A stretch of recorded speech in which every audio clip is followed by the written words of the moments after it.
Hello friends, you're looking live from near Uptown Charlotte in the neighborhood of Plaza-Midwood in North Carolina.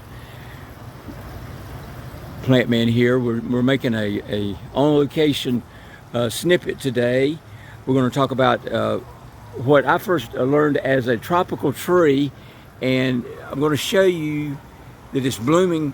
Is that yellow? Would you call it yellow or orange? I thought it was these yellow blooms. It's called a Christmas bush, Senna, S-E-N-N-A, and we're going to talk just over a couple of minutes. I want to introduce you to, again, it's been a couple of years since we were here, to John Denti, who is the retired greenhouse manager for UNCC's Botanical Gardens in Charlotte, North Carolina. John, how are you?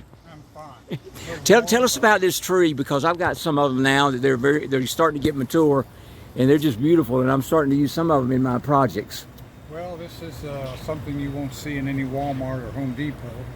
This is a tropical tree, and it's from South America. It's called a Christmas bush because down there it blooms in late fall and early winter. Here it tends to bloom in late summer. It's blooming now. This is late August, and it'll stay in bloom for at least a month, maybe longer. It's nice because when everything else is pretty much done tree-wise, except the crepe myrtles, which are all pink, this is a bright yellow. And now, how does it seed? How does it reproduce, or what? Oh, it'll make millions of seeds, and you'll have little volunteers come up. So do you have any little volunteers up yet? Yeah, I've got them. I weed them out because I don't need any more. Well, you know where they go now. But this is hardy to 10 degrees. Wow. And does it get 10 degrees here very often? Very rare. I've only had one freeze to the ground, but it came back. This one's been in the ground 3 years, and you can see how big it is. They grow very fast. So this is a 3-year-old tree? Yeah. Wow. And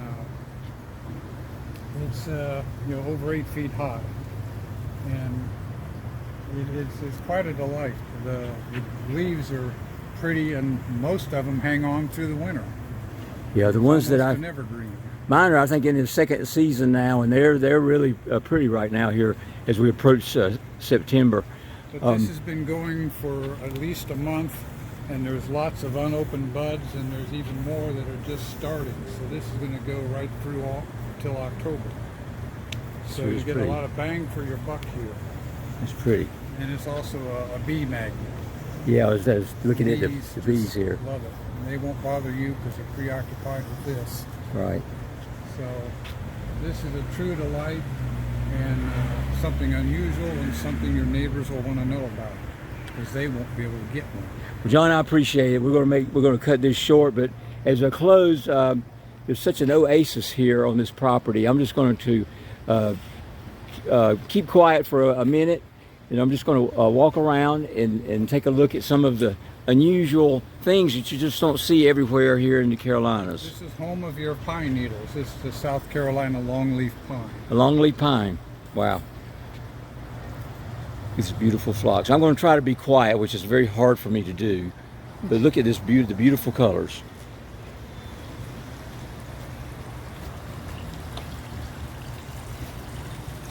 And we'll come back and do a couple of other segments, because some of these need a little bit of an explanation, because that's how I've learned, and part of the advantage of doing these is I always like to share knowledge with others who share a similar philosophy about the importance of a beautiful landscape garden.